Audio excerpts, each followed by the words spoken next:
जी हाँ, यूपी का ये पंचायत चुनाव इतिहास में याद रखा जाएगा। जिस तरह के महासंकट के बीच मतदान हुआ और इसमें कई जगहों पर कोरोना को लेकर सावधानियों को ताक पर रखा गया, वो भयावह स्थिति थी। इस चूक के हम सबको गंभीर नतीजे भुगतने पड़ सकते हैं। खतरा आगे ना बढ़े, इसके लिए सबको मिलकर सोचना होगा। इस बार जो लोग जनप्रतिनिधि चुने जा रहे हैं, उनके कंधों पर जिम्मेदारी का ये पहाड़ होगा। चुनौतियां विशाल होंगी।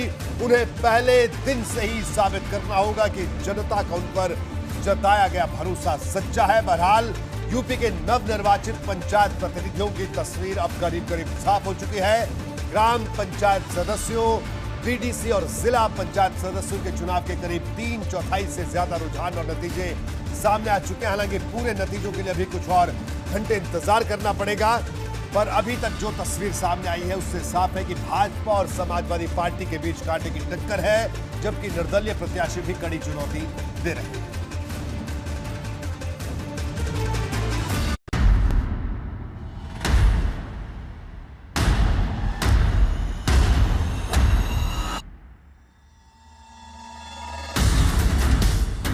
देश के सबसे बड़े सूबे की सबसे बड़ी चुनावी जंग।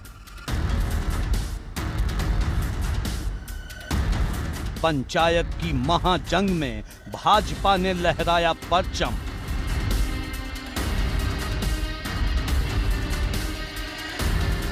दो 2022 की जंग से पहले सपा ने दिखाई ताकत। पश्चिमी यूपी में आरएलडी बनी सबसे बड़ी चुनौती। गांव की जंग में पिछड़ी बसपा और कांग्रेस। कई दिग्गज हारे तो कई निर्दलियों की जीत। कहीं एक वोट से जीत तो कहीं टाई हो गई फाइट।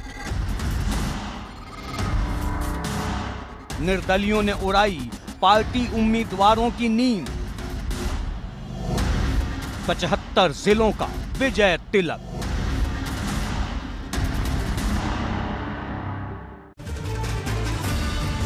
तो बिल्कुल करीब 36 घंटे की लगातार मतगणना के बाद अब यूपी पंचायत, जिला पंचायत चुनाव के नतीजों का खाका करीब करीब साफ हो चुका है। सबसे पहले मैं आपको यूपी के जिला पंचायत सदस्यों की कुल 3050 पदों का पूरा अपडेट बताने जा रहा हूं। उसके बाद हम अलग अलग पार्टियों के खास मेहमान और अपने रिपोर्टर्स के साथ इन नतीजों पर चर्चा करेंगे। सबसे पहले आइए नजर डाल लेते हैं अब तक के जो रुझान सामने आए हैं। उन रुझानों की स्थिति आप देख सकते हैं। भारतीय जनता पार्टी 699 सीट पर इस वक्त आगे चल रही है, जबकि समाजवादी पार्टी 689 सीट पर आगे चल रही है। यानी सीधी टक्कर, कड़ी टक्कर, कांटे की टक्कर। समाजवादी पार्टी यहां पर सिर्फ 10 सीटें पीछे समाजवादी पार्टी भारतीय जनता पार्टी से। बीएसपी की बात करें तो वो भी 3 के आंकड़े में है, यानी 266 सीटों पर इस वक्त आगे चल रही है कांग्रेस 66 सीटों पर।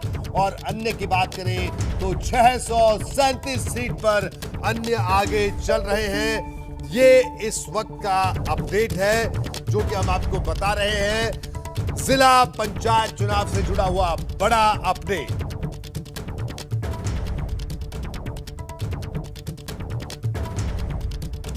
बहरहाल हमारे साथ कुछ खास मेहमान भी जुड़े, इसके अलावा हमारे संवाददाता भी जुड़ेंगे। लखनऊ से विवेक त्रिपाठी हमारे साथ जुड़ेंगे, वाराणसी से नीतीश हमारे साथ जुड़ेंगे और प्रयागराज से मोहम्मद मोइन हमारे साथ जुड़ेंगे। पश्चिम उत्तर प्रदेश से आगरा से नितिन उपाध्याय हमारे साथ जुड़ेंगे, उनसे बात करेंगे। और साथ ही साथ इस वक्त हमारे साथ मौजूद हैं अनुराग भदौरिया हमारे साथ मौजूद हैं, समाजवादी पार्टी के प्रवक्ता हैं। इसके अलावा प्रियंका गुप्ता कांग्रेस की प्रवक्ता हमारे साथ मौजूद हैं और नवीन श्रीवास्तव भारतीय जनता पार्टी के प्रवक्ता भी हमारे साथ मौजूद हैं। सबसे पहले नवीन श्रीवास्तव आपके पास आएंगे। नवीन जी, क्या कहना आपका? जो शुरुआती रुझान है, भारतीय जनता पार्टी अभी सबसे आगे चल रही है, लेकिन समाजवादी पार्टी सिर्फ 10 सीट पीछे है। कांटे की टक्कर, क्या कहना आपका? रोहित जी, देखिए, आपके पास जो आंकड़े हैं उनके अनुसार 699 सीटों पर भारतीय जनता पार्टी और 689 सीटों पर समाजवादी पार्टी जी। लेकिन हमारे पास जो अभी तक अधिकृत आंकड़े हैं उसमें 720 सीटों पर भारतीय जनता पार्टी के प्रत्याशी जीत चुके हैं और 270 सीटों पर हमारे प्रत्याशी आगे हैं। जी। उत्तर प्रदेश में पहली बार भारतीय जनता पार्टी ने केंद्र में मोदी जी और प्रदेश में योगी आदित्यनाथ जी की सरकारों के काम और अपने संगठन के कार्यकर्ताओं के समर्पण के आधार पर पहली बार हम पंचायत चुनाव में अपने समर्थित प्रत्याशी को खड़े किए थे। इससे पहले पंचायत चुनाव में ज्यादातर समाजवादी पार्टी, बहुजन समाजवादी पार्टी का बोलबाला रहता था, लेकिन अपने कार्यकर्ता, अपनी सरकार की नीतियों के आधार पर हम सबसे बड़ी पार्टी के रूप में आए हैं। दूसरी चीज मैं रोहित जी बताना चाहूंगा कि पंचायत चुनाव के पहले पश्चिम उत्तर प्रदेश में जिस प्रकार से किसान आंदोलन हुआ और उसको लेकर राजनीतिक विश्लेषक आकलन कर रहे थे कि पता नहीं क्या स्थितियां होंगी, भारतीय जनता पार्टी का सुपड़ा साफ हो जाएगा, लेकिन ऐसी स्थितियां नहीं है। पश्चिम उत्तर प्रदेश में भी भारतीय जनता पार्टी ने बहुत अच्छा प्रदर्शन किया है। कई जिलों में भारतीय जनता पार्टी नंबर 1 पर है, कुछ स्थानों पर हम सपा और आरएलडी के गठबंधन के आसपास ही हैं, इसलिए ऐसी कोई बात नहीं है। भारतीय जनता पार्टी ने अच्छा प्रदर्शन किया है और हम यह उम्मीद करते हैं। रोहित जी, एक चीज और मैं बताना चाहूंगा कि उत्तर प्रदेश में सहकारिता के क्षेत्र में 30 वर्षों तक एक पार्टी विशेष का जिस प्रकार से दबदबा था, सरकारें किसी भी पार्टी की आई हो, बसपा की आई हो, भाजपा की आई हो, लेकिन उनके दबदबे बरकरार थे। 2019 में योगी आदित्यनाथ जी के नेतृत्व की सरकार के समय में सहकारिता के क्षेत्र से समाजवादी पार्टी का टुकड़ा साफ कर दिया हमने। 327 में से 307 सीटें भारतीय जनता पार्टी के समर्थित लोगों ने जीती थी। हम इस बात के लिए आश्वस्त हैं कि 75 जनपदों में होने वाले ब्लॉक प्रमुख और जिला पंचायत के चुनाव में भी भारतीय जनता पार्टी समाजवादी पार्टी के वर्चस्व को खत्म करेगी। एक बात और है, समाजवादी पार्टी और भारतीय जनता पार्टी के बीच का अंतर ज्यादा नहीं दिख रहा है, लेकिन मैं आपको बताना चाहूंगा कि हमारे कार्यकर्ताओं में इतना उत्साह था कि बहुत सारे स्थानों पर टिकट न मिलने के कारण हमारे बाकी प्रत्याशी भी बहुत लड़ गए, वो भी एक बड़ी संख्या में जीत के आए। लगभग 150 के करीब प्रत्याशी ऐसे हैं जो भारतीय जनता पार्टी से जुड़े हुए हैं, इसलिए भारतीय जनता ठीक है, मैं अब आपको रोकूंगा। नवीन जी, आपने बड़े विस्तार से अपनी बात कही, अपनी पार्टी की बात की, और आपने कहा एबीपी गंगा का जो आंकड़ा है बीजेपी का वो 699 का है। आपने कहा जो आपके पास आंकड़ा है वो 720 सीटों पर भारतीय जनता पार्टी आपके लिहाज से जीत चुकी है, 200 सीट पर आ गया। ठीक है, थोड़ा बहुत अंतर हो सकता है आपका और हमारे आंकड़े में, लेकिन हमारा जो आंकड़ा है वो इस वक्त आपके सामने है। बहरहाल अब अनुराग भदौरिया के पास चलते हैं। अनुराग, समाजवादी पार्टी कड़ी टक्कर दे रही है, तो ये सपा की कार्यकर्ताओं की मेहनत या ये आपके हरे कुर्ते का कोई कमाल है जिसे आप जो है हरा रंग आपको छोड़ ही नहीं रहा है, पिछले कई साल से हम देख रहे हैं। देखिए, हरा रंग चूंकि समृद्धि का, शांति का होता है, दरअसल में गांव का होता है, हरियाली से मिलता है, पेड़ पौधे हरा भरा, मन हरा भरा रहे, लोगों का दिल हरा भरा रहे। देखिए, बात यह है कि भारतीय जनता पार्टी जिस तरह से अपना मशीनरी का दुरुपयोग कर रही है पूरी तरह से, माने तानाशाही की आलम है, उसके बावजूद भी हार रही है। ये 720 बता रहे हैं, मैं बता रहा हूँ समाजवादी पार्टी 735 सीट, 735 सुन लीजिए, और हम 250 सीटों पे करीब करीब और भी हम आते हैं। तो इनको शायद यही नहीं पता है कि आंकड़े तो चलो कोई बात नहीं, आप आंकड़े कुछ भी कर लो, कुछ भी कह लो, रिजल्ट तो आ जाएगा। बट मैं इतनी बात कह रहा हूँ, इस उत्तर प्रदेश के अंदर में जो तानाशाही भारतीय जनता पार्टी ने अपनाई थी, जनता के जो असली मुद्दे से उससे ध्यान भटकाने का इन्होंने 4 साल से कोशिश की, जिस मुद्दे को लेके ये जनता के बीच में इलेक्शन लड़े थे 2017 में, उसमें से कोई इन्होंने काम नहीं किया। ये सिर्फ नफरत की राजनीति फैलाते रहे। अब इस देश के अंदर नफरत की राजनीति लोगों ने समझ गए कि कुछ नहीं, इनको तो नफरत के अलावा कुछ करने नहीं। जो लोग अयोध्या में हार गए, 24 सीटों में 40 सीटों में 24 सीट समाजवादी जीती है। इनसे पूछो कितने सीट जीते हैं? 6 सीटें जीते हैं अयोध्या में। और जिसको बहुत ही चिल्ला रहे थे, प्रयागराज में पूछ लो इनसे कितनी सीटें जीते हैं, और समाजवादी का हालत देखिए क्या हुआ। समाजवादी नंबर 1 पे प्रयागराज में, बनारस में, मथुरा में, अयोध्या में, लखनऊ में, कहाँ नहीं। बिल्कुल अनुराग, मैं आपको बता दूं एबीपी गंगा के पास जो आंकड़ा है, वाराणसी की बात करें तो भारतीय जनता पार्टी 7 सीटें, समाजवादी पार्टी सबसे बड़ी पार्टी वाराणसी में 15 सीटों के साथ, बीएसपी 5 सीटें और अन्य 13 सीटों पर आगे हैं या जीत चुके हैं, माफी चाहूंगा, वाराणसी में। वहीं प्रयागराज की बात करें तो भारतीय जनता पार्टी 13 सीट पर है। अब ये देखिए आपके सामने आंकड़ा है, वाराणसी का आंकड़ा, 7 सीट पर भारतीय जनता पार्टी, सपा 15 सीट पर चुनाव जीत चुके हैं वाराणसी में, बीएसपी 5, कांग्रेस ने कोई खाता नहीं खोला और अन्य 13 सीटों पर चुनाव जीत गए हैं। ये वाराणसी की स्थिति है। प्रयागराज की अगर बात करें तो प्रयागराज में 13 सीटों पर भारतीय जनता पार्टी और सपा ने एक बड़ी बढ़त प्रयागराज में बनाई है 23 सीटें समाजवादी पार्टी ने वहां पर जीती है। ये बड़ा आंकड़ा है, गौर करने वाला आंकड़ा है। बीएसपी 5 सीटों पर, कांग्रेस ने 1 सीट जीती है और अन्य की बात करें तो 42 सीटों पर अन्य जीते, इसमें से 5 अपना दल के भी हैं। कानपुर पर भी एक नजर डाल लेते हैं। 10 सीटों पर भारतीय जनता पार्टी और समाजवादी पार्टी 11 सीटों पर आगे जीत है। इसके अलावा बीएसपी 6 है, कांग्रेस ने खाता नहीं खोला और अन्य 5। यहां पर भी कानपुर में भी जिसे कहा जाए कांटे की टक्कर, नेक टू नेक फाइट जिसे कहा जाता है। राजधानी लखनऊ की बात करें तो 2 सीटों पर भारतीय जनता पार्टी, 6 सीट पर समाजवादी पार्टी, 1 सीट पर बीएसपी, 1 पर कांग्रेस और अन्य की बात करें तो 15 सीटों पर अन्य चुनाव जीते हैं। ये लखनऊ की स्थिति है। गोरखपुर पर भी जल्दी से एक नजर डाल लेते हैं। 25 सीटों पर भारतीय जनता पार्टी, 13 सीटों पर समाजवादी पार्टी, 2 सीटों पर बीएसपी, कांग्रेस 1 सीट पर और अन्य 22। यानी गोरखपुर में बीजेपी का पलड़ा भारी है। 25 सीटों पर भारतीय जनता पार्टी यहां पर चुनाव जीती है। ये स्थिति गोरखपुर की इस वक्त बनती हुई दिख रही है। तो ये उत्तर प्रदेश के बड़े बड़े शहरों का हाल हम आपको दिखा रहे हैं कि किस तरह की स्थिति वहां पर बनी हुई है। जल्दी से आगे बढ़ते हैं और हम अनुराग भदौरिया ने अपनी बात पूरी की, बीजेपी ने अपनी बात पूरी की। जल्दी से एक रिएक्शन कांग्रेस का भी हम ले लेते हैं कि कांग्रेस का क्या कुछ कहना है। कांग्रेस से प्रियंका का एक रिएक्शन लेते हैं। अनुराग 10 सेकंड, रोहित जी 10 सेकंड, मेरी बात पूरी नहीं हुई। बोलिए बीच में आपके ले आए जी, बोलिए। आपने देखा कि आपने गिना दिया, अयोध्या गिना दिया, प्रयागराज गिना दिया, बनारस गिना दिया, मथुरा भी गिना लो। हर जगह हार रहे जहाँ ये धर्म की राजनीति करते। सोचो जनता ने किसको चुना?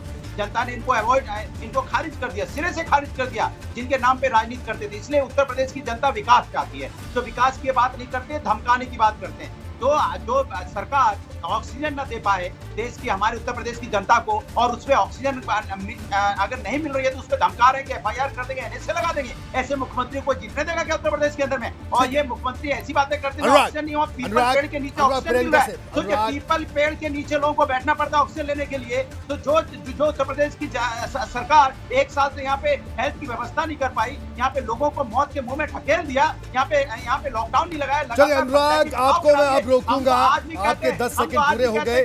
प्रियंका के पास चलते हैं। प्रियंका गुप्ता कांग्रेस की प्रवक्ता है। प्रियंका, कांग्रेस के प्रदर्शन को किस तरह से आप देखती हैं? प्रियंका, अनुराग अब मैं आपको रोकूंगा, उसके बाद मैं नवीन जी से जवाब लूंगा, आपके तमाम जो आपने बात रखी नवीन जी से जवाब लूंगा, लेकिन उससे पहले प्रियंका से एक सवाल है। प्रियंका, क्या कहना आपका, जो अभी नतीजे और रुझान सामने आ रहे हैं? कांग्रेस की अगर स्थिति की बात करें तो कांग्रेस 66 सीटों पर इस वक्त आगे चल रही है, क्या कहना आपका? आपके हिसाब से 66 सीटों पे आगे चल रही है, और उसके अभी जो फीडबैक हमें मिल रहा है उसके हिसाब से 177 सीटों पर जो है कांग्रेस आगे चल रही है।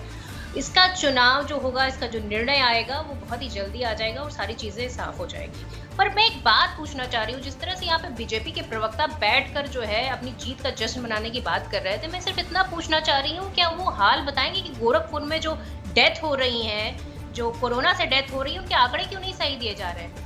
जौनपुर में जो है एक महिला टीचर जो प्रेग्नेंट थी उसकी डेथ हो जाती है। प्रेग्नेंट महिलाओं को आप जो है चुनाव में लगा रहे हैं, ये सब क्या हो रहा है? ये उत्तर प्रदेश में आप सिर्फ जो अपनी वाहवाही लूट रहे हैं, क्या उसके पीछे भी झांक कर देखेंगे कि आम आदमी को क्या पीड़ा हो रही है? आम आदमी, चलिए ठीक है प्रियंका, मैं आपको रोकूंगा। जल्दी से मोहम्मद मोइन के पास चलते हैं। प्रयागराज का जो अपडेट है, प्रयागराज की जो स्थिति है, जहां पर भारतीय जनता पार्टी 13 सीट और सपा 23 सीट पर चुनाव जीती है प्रयागराज में। मोइन, प्रयागराज की जो स्थिति है, क्या आंकड़े दिखाते हैं? अपना दल की क्या स्थिति है? और एक बड़ा तबका वहां निर्दलियों का भी है, क्या स्थिति प्रयागराज की बनी हुई है?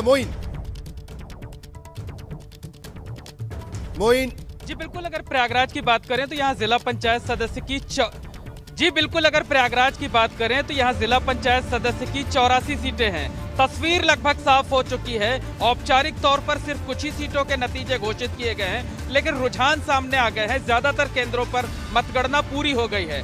जिन 84 सीटों के रुझान या नतीजे हमारे सामने हैं, उनमें भारतीय जनता पार्टी 13 सीटों पर आगे है या वो जीत चुकी है, जबकि समाजवादी पार्टी 23 सीटें जीत चुकी है या आगे है। लेकिन इसमें एक अहम बात यह है कि 19 से 20 ऐसे प्रत्याशी हैं जो भारतीय जनता पार्टी से थे, उन्हें समर्थन नहीं मिला, आधिकारिक लिस्ट में उनका नाम जारी नहीं किया गया, तो उन्होंने बगावत की और निर्दलीय होकर के चुनाव लड़े। तो ऐसे में अगर भारतीय जनता पार्टी अपने उन नेताओं को वापस पाले में ले लेती है तो भारतीय जनता पार्टी की संख्या जो है वो काफी बढ़ जाएगी और फिर वो समाजवादी पार्टी से आगे हो जाएगी। ये तथ्य इसलिए भी ज्यादा महत्वपूर्ण हो जाता है क्योंकि सदस्यों के बाद जिला पंचायत अध्यक्ष का चुनाव होना है और उसमें बहुत महत्वपूर्ण होगा कि कौन सी पार्टी अपने समर्थन वाले नेता को अध्यक्ष बना पाती है। 5 साल तक जिला पंचायत में दबदबा किसका रहता है। अगर हम प्रयागराज में अन्य दलों की बात करें तो प्रयागराज की जनता ने किसी को निराश नहीं किया है। बहुजन समाज पार्टी को 5 सीटें दी हैं। अपना दल है जो कि पूर्व केंद्रीय मंत्री अनुप्रिया पटेल की पार्टी है, उनको भी 5 सीटें मिलती दिखाई दे रही हैं। असदुद्दीन ओवैसी की पार्टी AIMIM का खाता खुला है, 1 सीट उनकी प्रत्याशी जीत चुके हैं, 1 सीट पे नजदीकी मुकाबला है। कांग्रेस पार्टी को भी 1 सीट मिली है, जबकि 36 जो है वो निर्दलीय जीते हैं। इसमें कोई आम आदमी पार्टी से भी है, कोई मोइन कोई आम आदमी पार्टी से भी है? देखिए जी बिल्कुल, आम आदमी पार्टी ने तमाम सीटों पर चुनाव लड़ा था, तकरीबन आधी सीटों पर चुनाव लड़ा था। कई सीटों पर उनके जो प्रत्याशी थे वो अच्छी लड़ाई लड़े, लेकिन फिलहाल उनके प्रत्याशी ना तो कोई सीट जीत पाए हैं और ना ही किसी सीट पर आगे चल रहे हैं। ठीक है, मोइन आपको रोकूंगा मोइन आपको रोकूंगा। नवीन श्रीवास्तव के पास चलते, भारतीय जनता पार्टी के प्रवक्ता हमारे साथ जुड़े। नवीन, क्या कहना है नवीन जी आपका? प्रयागराज की हमने बात की, 19 ऐसे लोग भी जीते हैं जिनको आपने टिकट नहीं दिया। आपके जो कैंडिडेट थे वो कोई और थे, यानी जो आपके पार्टी के कैंडिडेट थे, लेकिन प्रयागराज में एक बड़ा झटका लगा है। क्या कहना है आपका नवीन जी? देखिए मैंने पहले ही इस बात को कहा था कि बहुत सारे ऐसे प्रत्याशी जीत के आए जिनकी संख्या 150 से अधिक है, जो भारतीय जनता पार्टी से जुड़े हुए हैं, लेकिन कार्यकर्ताओं में हमारे इतना उत्साह था और सबको टिकट देना संभव नहीं था, तो कुछ लोग जो बगावत करके लड़े वो अभी जीत के आए हैं, वो निश्चित रूप से हमारे साथ हैं और जिला पंचायत अध्यक्ष का जब चुनाव होगा वो हमारे साथ रहेंगे। जहां तक बात हम प्रयागराज की कर रहे हैं, तो जो हमारे बागी प्रत्याशी थे और हमारी संख्या प्लस उत्तर प्रदेश सरकार में जो हमारी सहयोगी पार्टी है अपना दल अनुप्रिया पटेल की, 5 संख्या देख लें तो हम तो बहुत आगे हैं। और मैंने पहले भी कहा कि आप जब जिला पंचायत अध्यक्ष के चुनाव होंगे, 8000 के करीब उत्तर प्रदेश में ब्लॉक प्रमुख के चुनाव हैं, आप देखिएगा जिस प्रकार से सहकारिता के क्षेत्र में हमने समाजवादी पार्टी के वर्चस्व को तोड़ा है, ब्लॉक प्रमुख और जिला पंचायत में भी इनके वर्चस्व को हम पूरी तरह से तोड़ने में कामयाब होंगे। ठीक है, बढ़ते आगे, जल्दी से लखनऊ का रुख करेंगे। हमारे साथ विवेक त्रिपाठी वहां पर बने हुए। विवेक, लखनऊ की अगर स्थिति की जाए जिला पंचायत चुनाव की, तो यहां पर भी सपा को बढ़त मिलती हुई दिख रही है। क्या स्थिति बन रही है लखनऊ में? विवेक, पहले जल्दी से लखनऊ के आंकड़े पर एक नजर डाल लेते हैं और उसके बाद विवेक के पास चलते हैं और क्या जमीनी स्थिति वहां पर बन रही है, क्योंकि मतगणना अभी भी जारी है, वो भी देखने वाली बात होगी लखनऊ की अगर हम बात करें। विवेक जी हाँ, लखनऊ के आप देखिए, बीजेपी 2 सीट पर, समाजवादी पार्टी 6 सीट पर, 15 सीट पर अन्य आगे चल रहे हैं। ये लखनऊ की स्थिति है। विवेक जी रोहित जी, लखनऊ में सबसे बड़ा जो नुकसान हुआ है वो मैं पहले आपको बता दूं, जो सरोजनी नगर का जो वार्ड नंबर 15 था, जहां पर भाजपा ने पूरी ताकत लगाई थी और बड़ा प्रत्याशी खड़ा किया था, यहां पे पूर्व सांसद रीना चौधरी को यहां समर्थन दिया था बीजेपी ने, और रीना चौधरी एक पार्षद पलक रावत से हार गई। तो ये स्थिति देखिए कितनी अफसोसजनक है और ये चिंतन मनन करने की स्थिति है, जहां पर सरकार पूरी बैठी हुई है, सरकार चल रही है जिस जगह से, वहां पर आपका जो कैंडिडेट है जिसको आप समर्थन कर रहे हैं उसको एक पार्षद हरा देता है। समाजवादी पार्टी का एक छोटा सा पार्षद उसको पूर्व सांसद को हरा देता है, जो 2 बार पूर्व सांसद रही, उनका अच्छा खासा नाम है, बड़ा नाम है, और ये तय था कि रीना चौधरी अगर जीतेंगी तो जिला पंचायत अध्यक्ष की कुर्सी तक उनको पहुंचाया जाएगा, जोड़ तोड़ करके या जैसे भी पहुंचाया जाएगा। लेकिन लखनऊ में स्थितियां बहुत खराब है। जो भाजपा की स्थिति है, ये माना जा रहा था, कल रात तक जो हमारे पास रुझान आए थे वो 16-17 सीटों पे भाजपा आगे थी, लेकिन आज सुबह जो अप्रत्याशित परिणाम आया, सबसे पहले चिन्हट के वार्ड प्रथम का परिणाम आया, जहां से सुमन रावत जीती, जो बसपा की कैंडिडेट है। तो ऐसी स्थिति में भाजपा को देखना होगा कि कहां पर हम खड़े हैं। लखनऊ में इस समय 8 सीटों के परिणाम आए हैं, जिसमें से भाजपा के 2 या 3 परिणाम भी स्पष्ट हुए हैं, बाकी सपा आगे चल रही है, बसपा को भी 2 सीटों पे जीत मिली है। तो ये चलिए, यानी लखनऊ में अभी मतगणना जारी है। अनुराग भदौरिया, लखनऊ के नतीजे आपके लिए कुछ राहत भरे हैं, क्या कहना है आपका?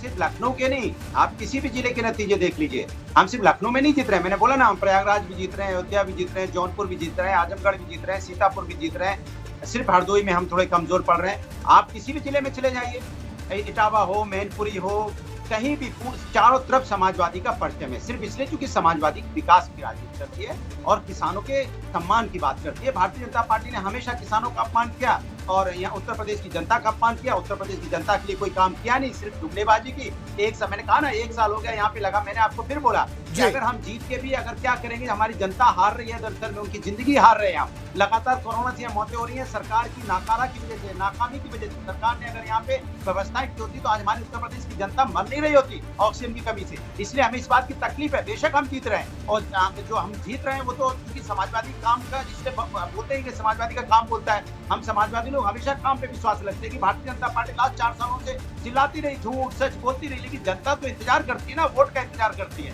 इसी तरह जनता 2022 के वोट का इंतजार कर रही है। 2022 में साइकिल का परचम यहाँ लहराएगा। इनसे तो मैं कह रहा हूँ कि अभी से अपना सब जो भी है सामान समेटना शुरू कर दो। मुख्यमंत्री से भी कहेंगे, इनके मंत्री ठीक है अनुराग ठीक है। नवीन जी क्या कहना है? अनुराग श्रीवास्तव बड़े उत्साह से लबरेज दिख रहे हैं आज। अनुराग भदौरिया तो नवीन श्रीवास्तव जी, मैं सिर्फ एक बात कहना चाहूंगा अपने मित्र अनुराग जी से और संपूर्ण विपक्ष से। 2020 में उत्तर प्रदेश में विधानसभा के 7 सीटों के उपचुनाव हुए थे और उस उपचुनाव के पहले समाजवादी पार्टी लगातार यह कहती थी ये 2022 का सेमीफाइनल है, लेकिन जब परिणाम आया और सिर्फ 1 सीट पर ये सिमट के रह गए, तब ये नतीजा आपके स्क्रीन पे दिखाई दे रहा है। फिर भी अगर नहीं मान रहे तो हमको आपकी मानसिकता पे तरस आ रहा है कि आपको नतीजा पे विश्वास नहीं हो रहा है, तो हमको आपकी मानसिकता पे तरस आ रहा है। भारतीय जनता पार्टी आपके बड़े-बड़े दिग्गज हार जा रहे हैं। जिस प्रकार से 2020 में जिस प्रकार से अभी तोड़ करेगी। अनुराग भदौरिया सुन लीजिए।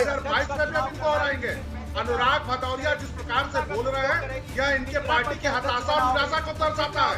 इस प्रकार से उल जलूल हरकत करके, हल्ला बोल करके, बदतमीजी वाली बातें करके क्या जनता का भरोसा जीतना चाहते हैं? जनता ने इनके विकास को देखा है। ठीक है नवीन जी मैं आपको रोकूंगा, अनुराग आपको भी रोकूंगा क्योंकि एक छोटे से ब्रेक के लिए मुझे रुकना है। ब्रेक के बाद जल्द हाजिर होगा। ब्रेक के बाद आगरा से नितिन उपाध्याय हमारे साथ जुड़ेंगे, हमारे संवाददाता नीतीश कुमार पांडे वाराणसी से जुड़ेंगे और वहां का बड़ा अपडेट, आगरा से बड़ा अपडेट एक देंगे कि किस तरह से आगरा में बीएसपी अपनी खोई हुई जमीन को वापस पाने की जद्दोजहद में दिख रही है और उसमें कुछ हद तक कामयाब होती हुई दिख रही है बीएसपी आगरा में। ये बताएंगे आपको छोटे से ब्रेक के बाद। वाराणसी का क्या हाल है, इसके अलावा पूर्वांचल के दूसरे बड़े शहरों का क्या हाल है, दिखाएंगे इस छोटे से ब्रेक के बाद। आप बने रहिए हमारे साथ और देखते रहिए। बात तो चुभेगी क्योंकि आज हमारी बात कुछ लोगों को बहुत चुभ रही होंगी और कुछ लोगों को बहुत अच्छी लग रही होंगी। करीब 36 घंटे से लगातार मतगणना के बाद अब यूपी जिला पंचायत चुनाव के नतीजों का खाका करीब साफ हो चुका है। सबसे पहले मैं आपको यूपी के जिला पंचायत सदस्यों के कुल 3050 पदों का पूरा अपडेट जल्दी से आपको बता देता हूं। उसके बाद हम अलग अलग पार्टियों के खास मेहमानों और अपने रिपोर्टर्स के साथ भी बात करेंगे। तो ये देखिए आप 699 सीट पर भारतीय जनता पार्टी आगे, 689 सीट पर समाजवादी पार्टी आगे, 266 सीटों पर बीएसपी आगे, 66 सीटों पर कांग्रेस और अन्य की बात करें तो 637 सीटों पर अन्य आगे है। अब जल्दी से आपको लिए चलते हैं आगरा में भी स्थिति मैंने आपको कहा कि आगरा में देखिए, आगरा की अगर हम बात करें, पश्चिमी उत्तर प्रदेश का ये वो जिला है जिसे कभी दलित राजनीति की बड़ी प्रयोगशाला कहा जाता था और आगरा में बीएसपी का एक बड़ा दबदबा रहा है। और वहां पर अगर आगरा की बात करें तो एक ऐसा भी वक्त रहा है कि जब एक तरफा बीएसपी के विधायक वहां पर जीतते थे, लेकिन पिछले विधानसभा चुनाव या लोकसभा चुनाव की बात करें वहां तस्वीर बदल गई, बीएसपी को बड़ा झटका लगा।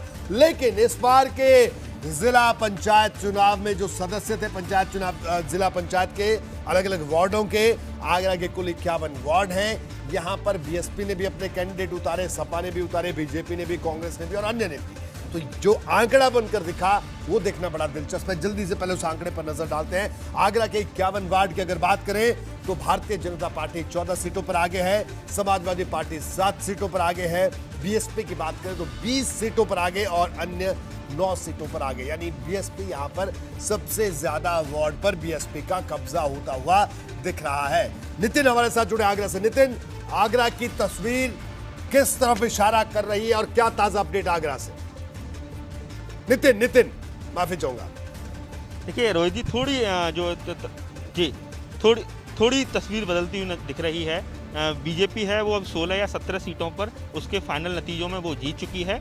1-2 सीटों पर उसका संघर्ष जारी है। और इसके साथ ही लेकिन बीएसपी को अगर बात की जाए, संजीवनी अगर पूरे उत्तर प्रदेश में सबसे ज़्यादा कहीं से मिली है तो बीएसपी को सबसे अच्छा उसका रिजल्ट कहा जाएगा तो वो आगरा से कहा जाएगा। वैसे भी आगरा को दलितों की राजधानी कहा जाता है, अनुसूचित जाति वर्ग का बड़ी संख्या में आगरा में वोटर रहता है और ऐसे में बीएसपी ने इस चुनाव में कोई ज़्यादा कहा जाए उत्साह नहीं दिखाया, कोई ज़्यादा मेहनत नहीं की। समाजवादी पार्टी फिर भी बीजेपी से टक्कर लेती हुई दिखाई दे रही थी, लेकिन जिस तरह से अभी जो हमारे पास जानकारी है कि 51 में से 19 सीटें बीएसपी ने जीती हैं और 17 या 16 जो भी फाइनल फिगर होने वाला है उसमें बीजेपी जीत चुकी है और कुछ के रुझान चल रहे हैं, काउंटिंग चल रही है। समाजवादी पार्टी पहले से बेहतर प्रदर्शन किया है, उसने इस बार उसकी 8 सीटें इस समय कन्फर्म जीत चुकी है। तो कुल मिला के समझा जा सकता है ये चुनाव आगरा में बहुत ही अप्रत्याशित चुनाव है, जहां आगरा में जो चुनाव से पहले लगातार कई सारे बीजेपी नेताओं पर टिकट बेचने का आरोप लगा था उस दरमियान, लेकिन उन्होंने कहा था कि हम इस चुनाव को बहुत ही गंभीरता से लड़ रहे हैं।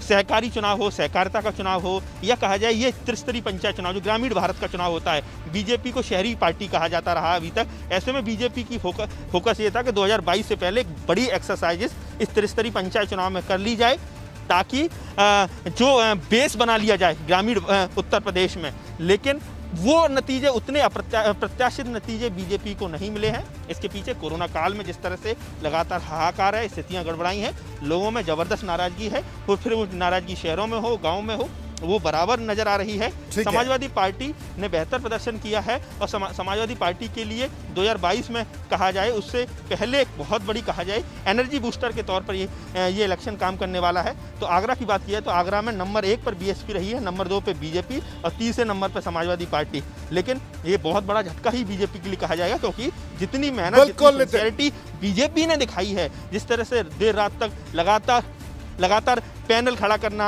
फिर लखनऊ भेजना, वहाँ से मंथन होना, फिर टिकटों के नाम का अनाउंस होना, तो समझा जा सकता है जो बीजेपी जितने गंभीरता से इस इलेक्शन को लड़ रही थी उतने गंभीर नतीजे उनके पक्ष में आते मुझे तो शायद नजर नहीं आ रही।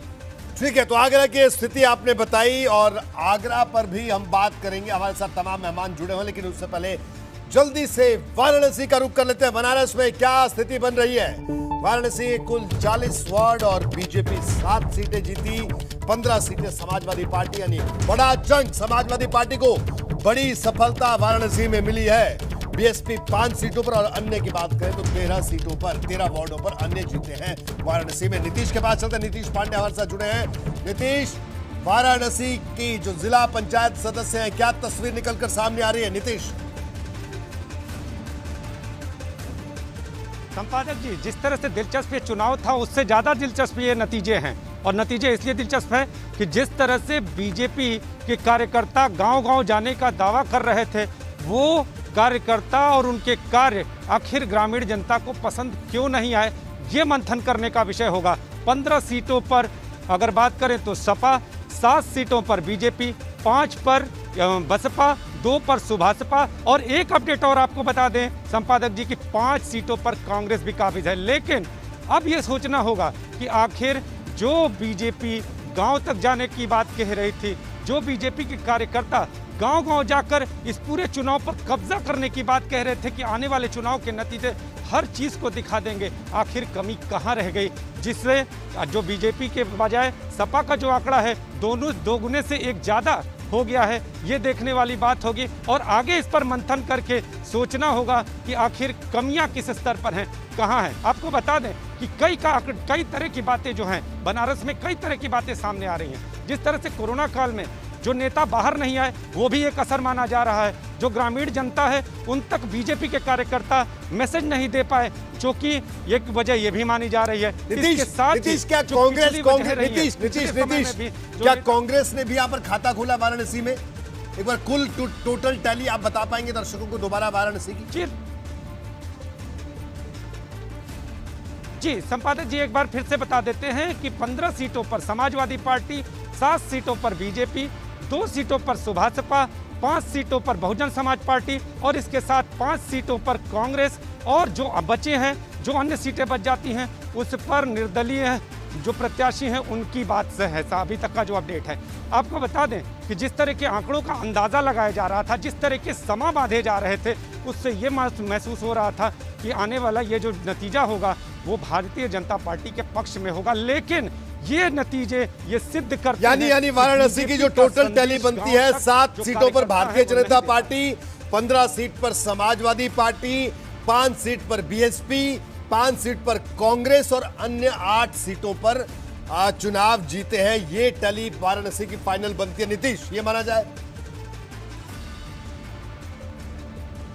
जी, ये टैली फाइनल बनती है। अभी दो और सीटों पर गहमा गहमी चल रही है और ये 2 सीटें किसके खाते में जाती हैं ये देखने वाली बात होगी। इसमें निर्दलीय प्रत्याशी भी शामिल हैं। 2 और सीटों पर अभी बात गहमा गहमी की स्थिति है।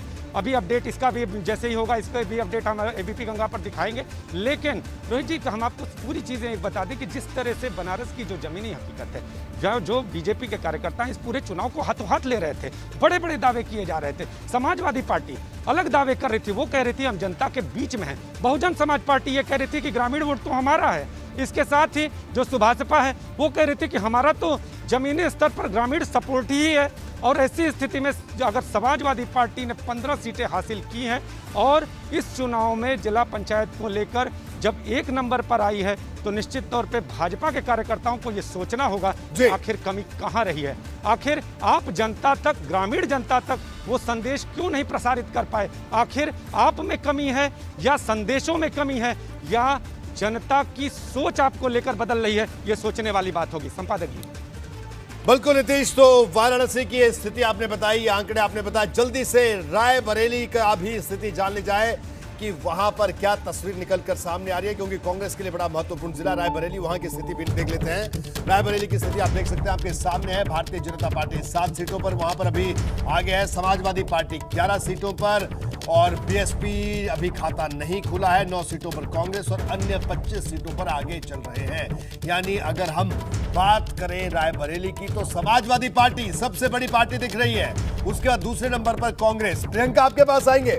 प्रियंका, क्या कहेंगे रायबरेली के नतीजों पर? आपके लिए बड़ा महत्वपूर्ण जिला। बिल्कुल सही कह रहे हैं कि हमारे लिए बहुत महत्वपूर्ण और ये चुनाव बहुत अहम है, क्योंकि जनता इस बार ये बताने की कोशिश कर रही है कि जो सत्ताधारी पार्टी जो अपने अहम और दम्भ में जी रही थी, आज वो उसकी असलियत बताने की कोशिश कर रही है। नवीन जी यहाँ पर बैठे हुए हैं, उन्होंने इतनी बातें कही, पर कोरोना को लेकर उन्होंने कोई बात नहीं की, कोई चिंता जाहिर नहीं कही कि गाँव देहातों में जो माहौल है वो कहाँ पहुँच चुका है।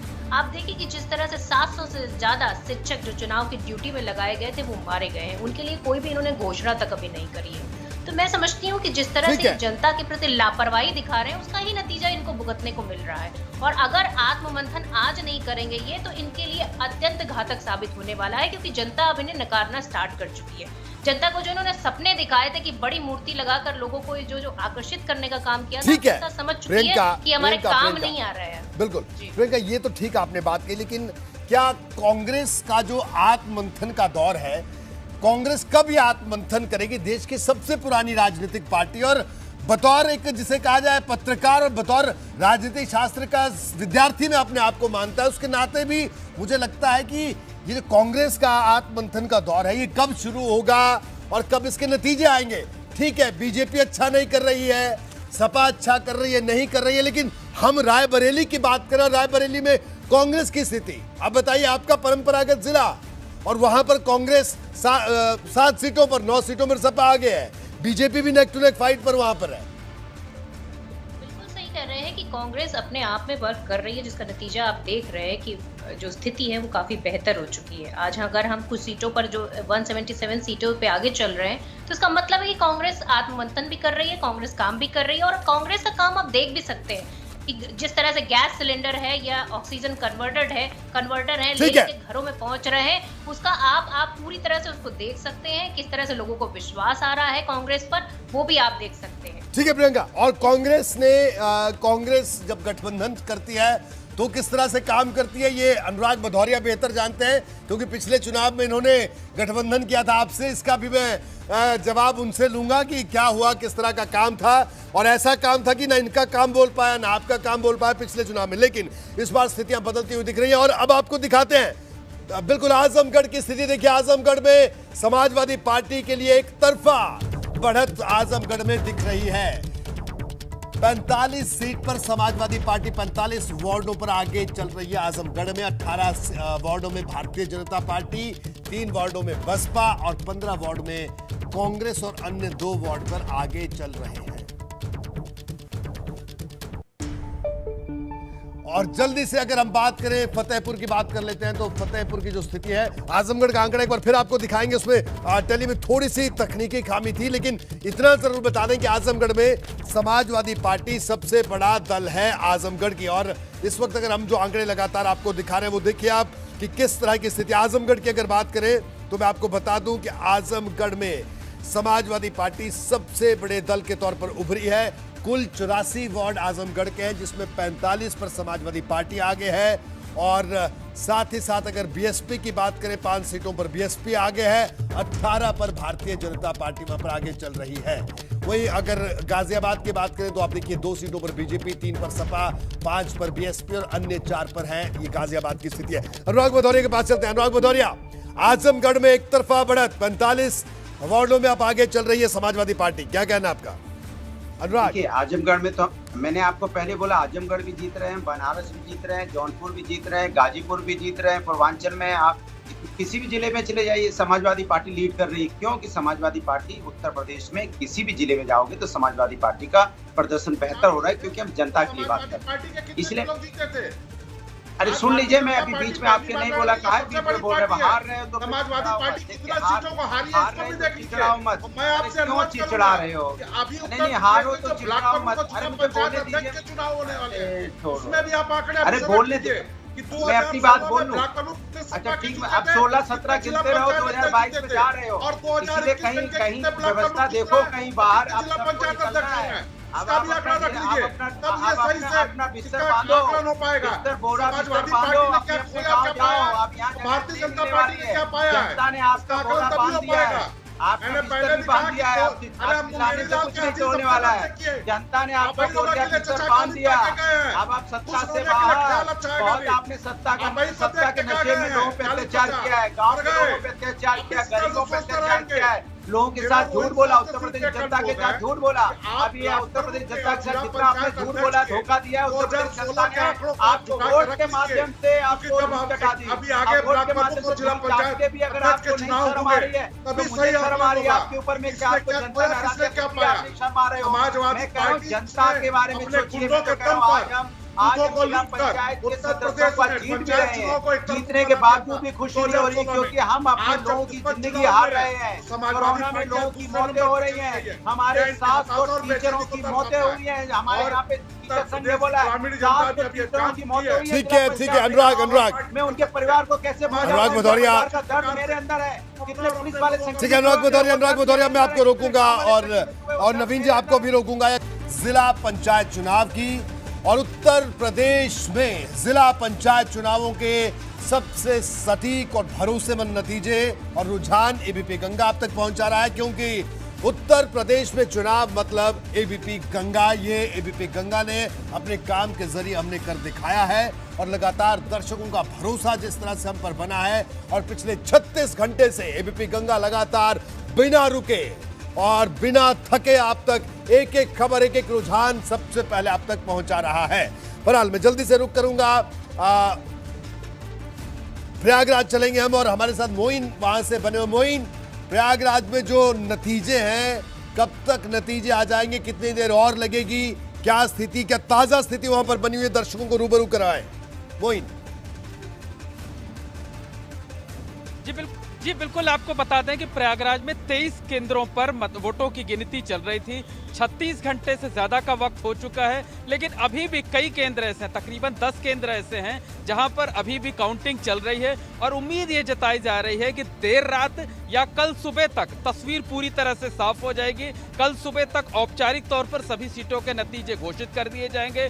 वैसे भी ग्राम प्रधान हो या बीडीसी हो या ग्राम पंचायत सदस्यों के 90% तक जो नतीजे हैं वो औपचारिक तौर पर जारी कर दिए गए हैं, लेकिन जो जिला पंचायत की सीटें हैं जिन पर ज्यादा वोटर होते हैं, औसतन 50,000 से लेकर 1 लाख तक वोटर होते हैं, उन पर पेंच अभी फंसा हुआ है। औपचारिक तौर पर जो है अभी ऐलान नहीं हुआ है, लेकिन जो नतीजे प्रयागराज के आए हैं वो जहां समाजवादी पार्टी के लिए बूस्टर का काम करेंगे, वहीं भारतीय जनता पार्टी को मंथन करने का समय है, अपनी रणनीति में बदलाव करने का समय है और 2022 के लिए नए सिरे से रणनीति बनाने का समय है। तो निश्चित तौर पर ये बिल्कुल विवेक, लखनऊ की क्या स्थिति है? कब तक नतीजे पूरी तरीके से रुझान नतीजों में तब्दील हो जाएंगे? कितना वक्त और लगेगा? जी, यहाँ पर गिनती तो पूरी हो चुकी है, लेकिन जो पन्ने हैं वो अभी पूरे किए जा रहे हैं। जैसे कि अभी निर्वाचन आयोग से बात हुई, निर्वाचन के अधिकारियों से बात हुई है, उन्होंने बताया कि करीब 1 घंटा ऐसा लगेगा कि सारे परिणाम घोषित हो जाएंगे। 25 सीटें हैं, यहाँ पर 8 ब्लॉक में चुनाव हुए थे, तो 25 सीटों पे जिला पंचायत सदस्य की 6 से 8 परिणाम अभी आ चुके हैं और लगातार ये सिलसिला जारी है। अभी कुछ और परिणाम भी घोषित हुए हैं, 2-3 परिणाम और आए, लेकिन जो 25 पूरे परिणाम आने हैं उसमें से 1 से 2 घंटे का समय लग सकता है। जैसा कि अनुमान लगाया जा रहा था कि ये करीब 2 दिन का काउंटिंग होगी और 2 दिन के बाद ही रिजल्ट आएगा। लेकिन जिस तरह से तैयारी की थी, जिस तरह से तेजी से मतगणना हुई है, उससे अभी कुछ देर में ये प्रक्रिया पूरी खत्म हो जाएगी। जी बिल्कुल विवेक, और अब जल्दी से रुक करेंगे हम एक बार फिर से प्रियंका के पास चलेंगे। प्रियंका, क्या कहना है आपका कि कांग्रेस को अभी और बेहतर नतीजों की आपको उम्मीद है? कुछ देर और इंतजार करना होगा क्योंकि कल सुबह तक पूरे नतीजे आएंगे। क्या कहना, और आप अपने प्रदर्शन के, अपनी पार्टी के प्रदर्शन से खुश हैं? क्या कहना आपका आखिर में? देखिए, जिस तरह से उम्मीद की जा रही थी उस हिसाब से जो है प्रदर्शन मैं नहीं कहूँगी उसके अनुरूप है, पर फिर भी जिस तरह से मैं ये देख रही हूँ कि परिणाम, जिस तरह से बीजेपी ने पूरा फोकस किया, पूरा उनकी प्रायोरिटी क्या थी? उनकी जो प्रायोरिटी थी वो सिर्फ इलेक्शन था, आम आदमी की जिंदगी नहीं थी। एक जो गांव में व्यक्ति रहता है उसकी जिंदगी नहीं थी। उन्होंने किसी तरह से कोई भी जो है किसी व्यक्ति के लिए कोई भी हमदर्दी नहीं है, कोई संवेदनाएं नहीं रखी हैं। उसका ये जो परिणाम देखने को मिल रहा है, ये वाकई में जो है एक सोचने वाली बात है कि किस तरह से सरकार अपना काम कर रही है। ठीक है प्रियंका, नवीन श्रीवास्तव जी के पास चलते हैं। नवीन जी, आप अपनी पार्टी के प्रदर्शन से, क्या आपकी पार्टी अपने प्रदर्शन से संतुष्ट है, या अभी, क्योंकि अभी रुझान नतीजों में तब्दील हो रहे हैं, या अभी कुछ देर और इंतजार करेंगे क्योंकि सपा से कांटे की टक्कर अभी इस वक्त चल रही है? नवीन श्रीवास्तव जी। रोहित जी, अभी मेरे पास जो अधिकृत आंकड़े आए हैं जी, उसमें भारतीय जनता पार्टी समर्थित प्रत्याशी 918 सीटों पर चुनाव जीत चुके हैं जी, और 456 सीटों पर आगे हैं। हम इससे अधिक और बेहतर परिणाम की उम्मीद रखे थे, लेकिन हम स्वीकार कर सुधार करने में विश्वास रखते हैं। आपने बहुत अच्छा प्रश्न कांग्रेस से किया। देश के विभिन्न राज्यों में लगातार उनकी हार हो रही है, उसको वो मंथन नहीं कर रहे हैं, यहाँ मंथन कर रहे हैं। मैं एक चीज का अनुरोध रोहित जी आपसे करना चाहूंगा कि अभी ब्लॉक प्रमुख और जिला पंचायत अध्यक्ष के जो चुनाव होने वाले हैं, उसके लिए 2016 में किस पार्टी के प्रत्याशी कितने जीते थे उसके आंकड़े भी अपने पास अगर रहेंगे, तो बाद में जब इनके भी परिणाम आएंगे तो हम ज्यादा बेहतर इसका विश्लेषण कर पाएंगे कि किसने क्या खोया, किसने क्या पाया। भारतीय जनता पार्टी पहली बार चुनाव में गई थी। इसके पहले ग्रामीण क्षेत्रों के चुनाव में समाजवादी पार्टी, जो उस समय गुंडों की पार्टी थी, वो बूथों पर कब्जा करके किस प्रकार से एक तरफा जीत हासिल करते थे, वह समाप्त हुआ है।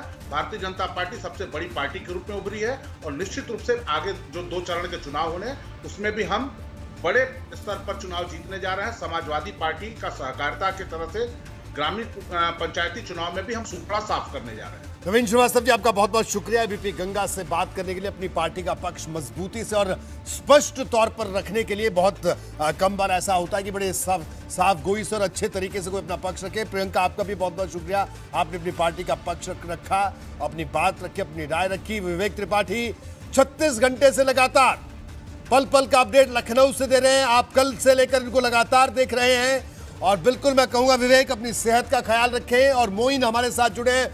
मोइन अभी कोरोना पॉजिटिव थे, अभी रिकवर किया है। मोइन, आप भी अपनी सेहत का ख्याल रखिए।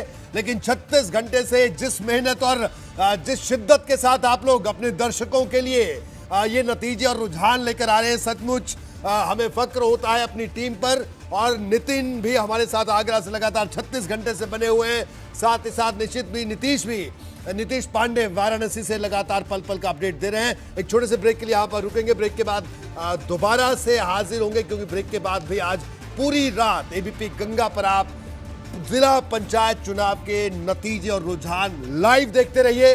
ब्रेक के बाद जल्द हाजिर होंगे। मेरी सहयोगी प्राची आगे आपको बताएगी किस वक्त मतगणना किस दौर में चल रही है।